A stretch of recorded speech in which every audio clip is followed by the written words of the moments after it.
રાજ્યમાં ગાત્રો થીજવતી ઠંડી સહન કરવી પડશે. ઠંડીને લઈ હવામાન વિભાગની આગાહી સામે આવી છે. સૂકા પવનોને લીધે રાજ્યમાં ઠંડીનું જોર રહેશે.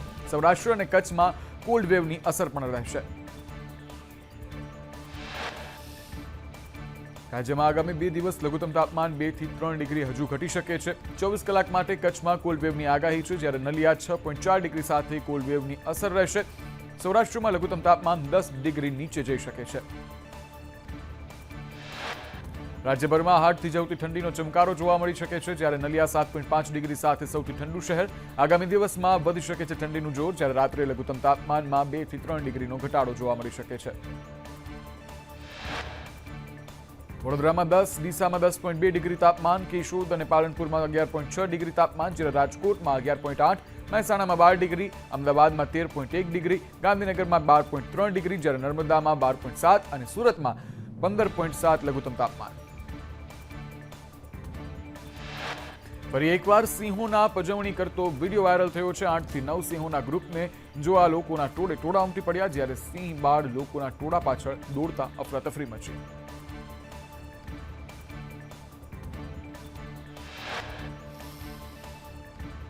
વધઈના ઉગા ચીચુપાડા ગામ પાસે દીપડો દેખાયો. જંગલમાં દીપડો ઝાડ પર ચડ્યો હોવાનો વિડીયો વાયરલ થઈ રહ્યો છે. દીપડા દેખાતા આસપાસના ગ્રામજનોમાં ભયનો માહોલ છે. જંગલમાં દીપડો જતા લોકોએ રાહતનો શ્વાસ લીધો છે.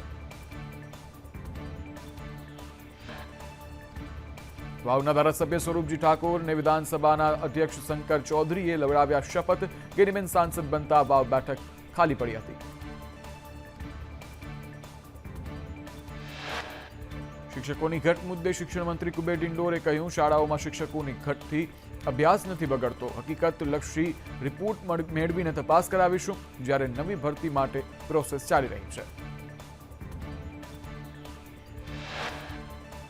બદલીના કારણે શિક્ષકો છૂટા થયા હોય એટલે તમને શિક્ષકોની ઘટ લાગતી હોય. 24,700 શિક્ષકોની ભરતીની પ્રક્રિયા ચાલી રહી છે. જરૂરત લાગશે તો પે સેન્ટરથી શિક્ષકો આપીશું, વૈકલ્પિક વ્યવસ્થા કરીશું. ડીઝેડ ગ્રુપમાં શિક્ષકો અંગે શિક્ષણ મંત્રી કુબેર ડિંડોર કહ્યું, ગરિમા રાજુએ તેમને સરકાર છોડશે નહીં.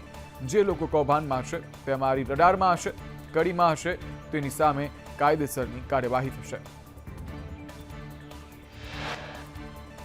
ડીઝેડ ફાઇનાન્શિયલ પોન્ઝી સ્કીમ મુદ્દે મંત્રી ભીખુસિંહ પરમારનું નિવેદન સામે આવ્યું. કહ્યું, પૈસાને લઈ કોઈ વ્યક્તિ ફરિયાદ લઈને મારી પાસે નથી આવી. ભીખુસિંહ પરમારનું આ નિવેદન કોનો બચાવ કરે છે તે સવાલ ઉઠ્યો છે.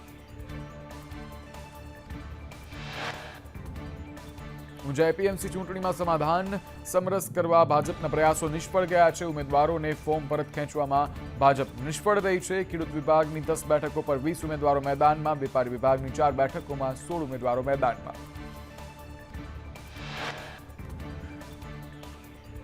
ઊંઝામાં એપીએમસી ચૂંટણી મુદ્દે એમએલએ કિરીટ પટેલે કહ્યું, પક્ષ જે પ્રમાણે નિર્ણય લેશે તે પ્રમાણે આગળ વધીશું. ખેડૂત મંડળીના તમામ 20 ઉમેદવાર પક્ષના જ છે. પક્ષ જે પ્રમાણે મેન્ડેટ આપશે તેને જીતાડવાના પ્રયાસ કરાશે.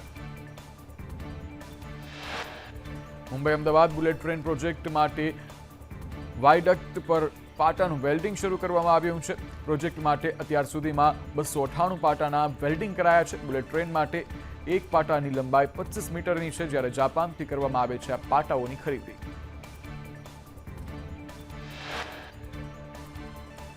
હારીજના પીપળાણમાં અતિવૃષ્ટિમાં નુકસાનનું યોગ્ય વળતર ન ચૂકવાતા ખેડૂતોનો વિરોધ જોવા મળી રહ્યો છે. 700માંથી 600 ખેડૂતોએ પાક સહાયમાં ફોર્મ ભર્યા હતા. સર્વે છતાં સહાય ન ચૂકવાતા વિરોધ જોવા મળી રહ્યો છે. ભારે વરસાદને પગલે ખેડૂતોએ કરેલા પાક ધોવાયા હતા. કપાસ, એરંડા, ઘાસચારો સહિતના પાક પાણીમાં ડૂબ્યા હતા. 22,000ની સહાય સામે 5 થી 7,000 ચૂકવાયા, જ્યારે મોટાભાગના ખેડૂતો સહાયથી વંચિત રહેતા વિરોધ કરાયો.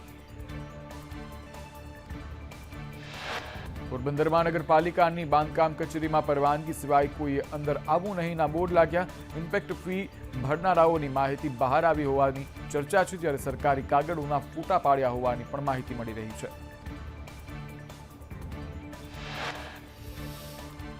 સુરતમાં હીરા ઉદ્યોગ મંદીની ગંભીર અસર જોવા મળી રહી છે. દિવાળી બાદ 603 વિદ્યાર્થીઓએ શાળા છોડી છે. મોટાભાગના રત્ન કલાકારના બાળકોએ સ્કૂલ છોડી, શાળા છોડી વાલીઓએ વતન તરફ વાટ મૂકી છે.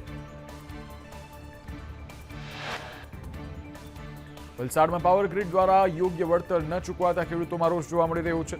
જમીન અને વૃક્ષનું યોગ્ય વળતર ચૂકવવા માટેની માંગ છે, જ્યારે ખેડૂતોએ કલેક્ટરને આવેદન પાઠવી રજૂઆત કરી છે. વીર નર્મદ દક્ષિણ ગુજરાત યુનિવર્સિટીની ગંભીર બેદરકારી સામે આવી છે. રેકોર્ડમાં છેડછાડ કરી બારોબાર ફર્સ્ટ ક્લાસ અપાયો. વીટી ચોકસી કોલેજના સંચાલકો પર ગંભીર આરોપ, જ્યારે રેકોર્ડમાં 6 માર્ક્સ જે સુધારીને 8 કરી દેવામાં આવ્યા. બનાસકાંઠા જિલ્લાની સ્કૂલમાં શિક્ષકોની ઘટ જોવા મળી રહી છે. ધોરણ 9 થી 12માં 200 વિદ્યાર્થી વચ્ચે એક જ શિક્ષક છે.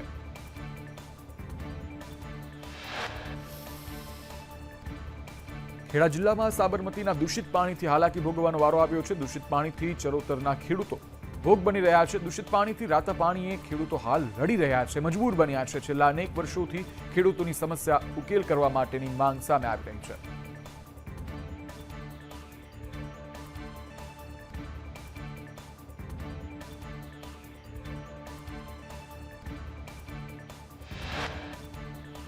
અમદાવાદ ટ્રાફિક પોલીસ એઆઈ કેમેરાથી સજ્જ છે. હાલ 32 એઆઈ કેમેરાથી સતત બાજ નજર રખાશે. નિયમોનું પાલન ન કર્યું તો એઆઈ કેમેરામાં કેદ થઈ જશે લોકો. ત્યારબાદ આપના ઘરે ઈ મેમો આવી જશે. રાજકોટમાં વોર્ડ નંબર 12માં કચરાની ગાડી ન આવતા સ્થાનિકોમાં રોષ જોવા મળ્યો. મહિલાઓએ રસ્તા પર કચરાના ઢગલા કર્યા. કચરો રસ્તા પર ફેંકી અને તંત્ર સામે રોષ ઠાલવવામાં આવ્યો. વિરમગામમાં અડચણરૂપ 80 થી વધુ દુકાનોના શેડ અને દબાણ દૂર કરાયા. ભરવાડી દરવાજાથી મિલ રોડ સુધી દબાણ દૂર કરાયા. દુકાન બહારના ઓટલા શેડના દબાણો દૂર કરાયા છે. બાંગ્લાદેશમાં હિન્દુઓ પર અત્યાચાર સામે અમદાવાદમાં વિરોધ પ્રદર્શન જોવા મળ્યું. મેયર, ધારાસભ્યો, હિન્દુ સંગઠનો અને સંતોનો આશ્રમ રોડ પર જમાવડો જોવા મળ્યો. હિન્દુ બચાવોના નારા સાથે મોટી સંખ્યામાં લોકો જોડાયા.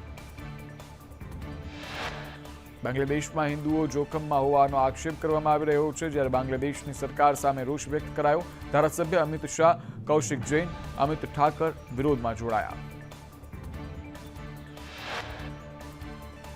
સુરત કાપડ બજારના 500 કરોડ બાંગ્લાદેશમાં ફસાયા. સુરતના વેપારીઓ બાંગ્લાદેશના ઢાકા, ચટગાંવ, મીરપુરમાં કરે છે વેપાર.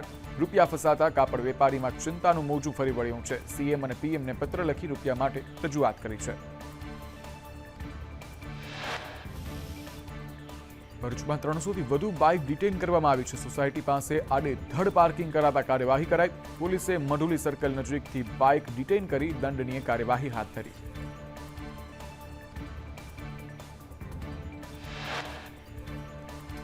રાજકોટમાં મનપાની ફાળવણીના અભાવે 3300 આવાસ ખંડેર બની ચૂક્યા છે. નવા બનેલા આવાસની ફાળવણી જ કરવામાં નથી આવી. પોપટપરામાં 600 આવાસ 2019માં બન્યા, ફાળવણી જ નથી કરાઈ. જ્યારે આવાસમાં અસામાજિક પ્રવૃત્તિઓ થતી હોવાના આક્ષેપ જોવા મળી રહ્યા છે. જ્યારે ગરીબો આવાસની રાહ જોવે છે, ત્યારે આવાસ ફાળવવામાં જ નથી આવતા.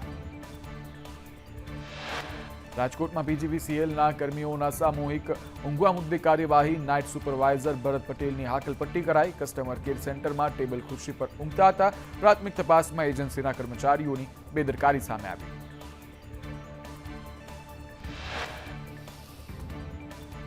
સુરત કીમ વચ્ચે કુદસદને સ્ટોપેજ આવતા સૂચના આપવામાં આવી છે.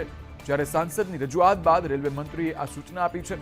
સાંસદ મુકેશ દલાલની અશ્વિની વૈષ્ણવને રજૂઆત કરવામાં આવી હતી. જ્યારે કોરોના પછી કુદસદ સ્ટેશને લોકલ ટ્રેનના સ્ટોપેજ બંધ હતા, જે હવે પાછા શરૂ કરવામાં આવશે. ખ્યાતિકાંડમાં ડોક્ટર પ્રશાંતની પૂછપરછમાં અનેક ઘટસ્ફોટ થયા. વધુ એન્જિયોપ્લાસ્ટી કરવા દબાણ કરતા હોવાનો ખુલાસો. કાર્તિક પટેલ, ચિરાગ રાજપૂત, રાહુલ દબાણ કરતા હોવાનું સામે આવ્યું. જ્યારે પરિજનના હોબાળા બાદ રાજપૂતે તબીબોને ધમકાવ્યા હતા. ક્રાઇમ બ્રાન્ચની 3 ટીમ રાજશ્રી કોઠારીની શોધવામાં લાગી છે. મધ્યપ્રદેશ, મહારાષ્ટ્ર અને રાજસ્થાનમાં ક્રાઇમ બ્રાન્ચના ધામા પીએમજે હેઠળ 3842 સર્જરી કરી, જેમાંથી 112ના મોત થયા હતા. નિષ્ણાંત તબીબોએ તપાસ શરૂ કરી છે. સુરતમાં ઓઇલ વિક્રેતા, ત્યાં જીએસટી વિભાગના દરોડા પાડવામાં આવી રહ્યા છે. જ્યાં અલગ અલગ 5 ઓઇલ વિક્રેતાના ત્યાં કાર્યવાહી કરાઈ છે. મોટી માત્રામાં જીએસટી ચોરી મેળવવાની આશંકા છે. જ્યારે બિલ વગર ઓઇલ વેચાણ કરતા હોવાની પણ ફરિયાદ.